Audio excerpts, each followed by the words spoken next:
अनधिकृत बांधकामाच्या ठिकाणी खंडणी वसुलीसाठी अधिकाऱ्यांमध्ये स्पर्धा. आनंद परांजपे यांचा आरोप. महापालिका मुख्यालयासमोर राष्ट्रवादी काँग्रेस कचरा टाकणार.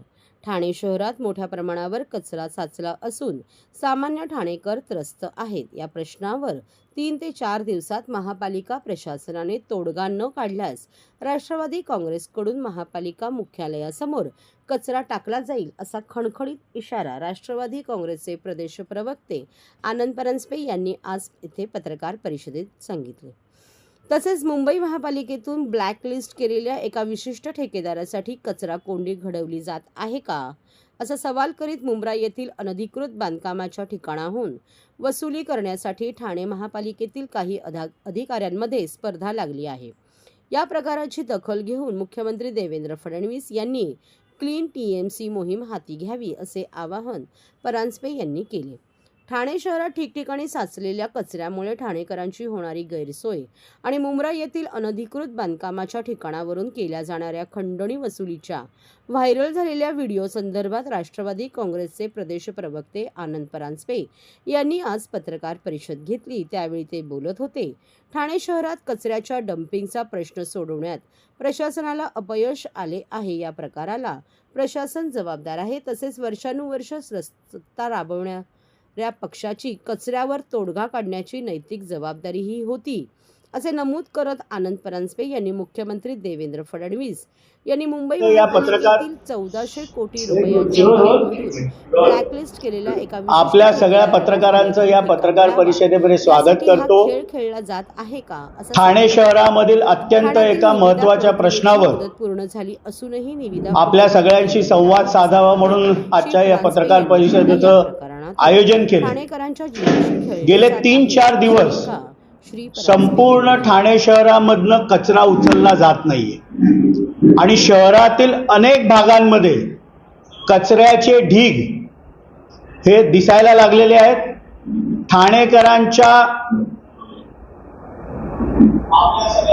बद्दल आस्था असल्यामुळे या प्रश्नावर राष्ट्रवादी काँग्रेस पक्षाने भूमिका घ्यावी म्हणून ही पत्रकार परिषद आज आयोजित केलेली आहे. गेले 3 वर्ष महासभा नसल्यामुळे सर्व अधिकार हे प्रशासक म्हणून ठाणे महानगरपालिकेच्या आयुक्ताकडे आणि त्यामुळे जी ही अव्यवस्था कचऱ्याबाबत झालेली आहे याच्यासाठी संपूर्णपणे प्रशासन जबाबदार आहे. महापालिकेमधील मुजोर अधिकारी, पात्रता नसलेले अनेक वर्ष त्या पदावर असलेले अधिकारी, कोणाच्या शैक्षणिक पात्रतेबद्दल प्रश्नचिन्ह, कोणावर भ्रष्टाचाराचे आरोप, म्हणजे व्हॉट्सॲप ग्रुपमध्ये तर सहाय्यक आयुक्ताचा रेट किती नियुक्ती करण्यासाठी हे देखील व्हॉट्सॲपवर जी चर्चा होते हे ठाण्यासाठी दुर्भाग्याची गोष्ट आहे. आणि घनकचरा गेले 3 दिवस जो उचलला जात नाहीये. आपण बघितलं तर वागळेला आंदोलन झालं, इथे कचरा आणू नका, पण कुठलीही पर्यायी व्यवस्था झालेली नाही. मला आठवतं की कोविडच्या काळामध्ये 32 किंवा 30 कोटी रुपये खर्च करून युरोपहून काहीतरी मशिनरी आली. आता देखील 2500 किंवा 2700 कोटीचा ठेका शास्त्रोक्त पद्धतीने घनकचऱ्याच्या व्यवस्थापनासाठी काढण्यात आलं. त्या टेंडरची कालबाह्यता संपल्यानंतर देखील ते टेंडर ओपन केलं जात नाहीये. मुंबईमध्ये कुठल्या एका ठेकेदाराचं 1400 कोटीचा ठेका माननीय राज्याचे मुख्यमंत्री देवेंद्रजी फडणवीस साहेबांनी रद्द केल्यानंतर त्याला ठाण्यात ऍडजस्ट करण्यासाठी म्हणून तर ते टेंडर ओपन केलं जात नाहीये का, हा मोठा माझा प्रश्न ठाणे महानगरपालिकेचे आयुक्त सौरभ राव यांना आहे. आज अधिकाऱ्यांच्या नाकर्तेपणामुळे संपूर्ण ठाण्यामध्ये कचरा जागोजागी जमा झाला आहे. ठाणेकरांच्या जीवाशी खेळण्याचा हा प्रयत्न आहे. पुढच्या 3-4 दिवसामध्ये ह्याच्यावर जर तोडगा निघाला नाही तर राष्ट्रवादी काँग्रेस पक्षातर्फे ठाण्यातील कचरा आम्ही महापालिके मुख्यालयाच्या गेटवर नेऊन टाकणार आहोत. आता अतिमुजोरी महापालिकेतल्या अधिकाऱ्यांची झालेली आहे. कायम आपण करो सो कायदा ह्या पद्धतीने गेले 2-3 वर्ष ठाणे महानगरपालिकेतल्या अधिकाऱ्यांचं वर्तणूक आहे. आज कचऱ्याचा प्रश्न खूप भयान स्वरूपामध्ये ठाणेकरांना गेले 3-4 दिवस भेडसावतोय. राष्ट्रवादीच्या या कार्यालयापासून अगदी हाकेच्या अंतरावर सगळ्या घंटागाड्या उभ्या आहेत, ज्याच्यामध्ये कचरा तसाच आहे भरलेला. आणि आत्ताच काही वेळापूर्वी आजूबाजूच्या नागरिकांनी तिथे मोर्चा काढला होता की इथनं हा कचरा हलवा.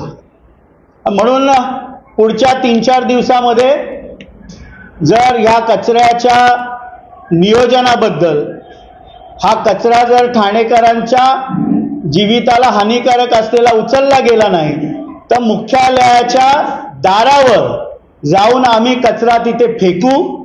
आम्ही जरी महाराष्ट्रामध्ये महायुतीमध्ये सत्तेत असलो तरी ठाणेकरांच्या जीवाशी कोण खेळणार असेल तर ते कदापि राष्ट्रवादी काँग्रेस पक्ष त्याच्यावर गप्प बसणार नाही. दुसरा एक महत्त्वाचा विषय, काही दिवसापूर्वी समाज माध्यमांमध्ये एक क्लिप आली होती की मुंब्रा इथे अनधिकृत बांधकाम होत असताना एक टोळी तिथे खंडणी वसुलीसाठी गेली आणि त्यांना पळून लावण्यात आलं.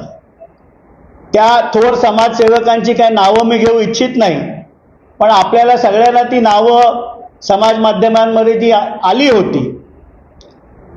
खरं तर अनधिकृत बांधकामासाठी कलेक्शन कोण करणार, तिथे सहाय्यक आयुक्त म्हणून कोण जाणार, अशा प्रकारची बोली लागली आहे का?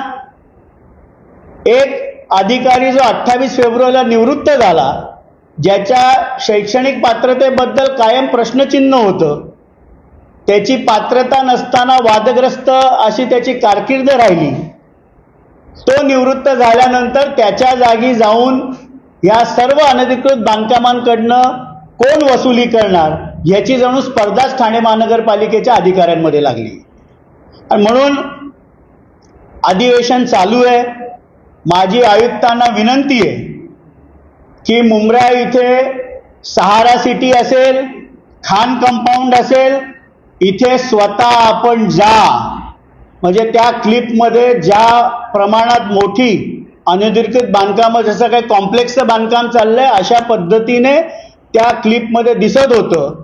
आणि असा गाड्यांचा कॉन्वॉय वसुलीसाठी तिथे गेलाय आणि त्यांना परत पाठवलं, अशा प्रकारचं ते व्हिडिओ होता.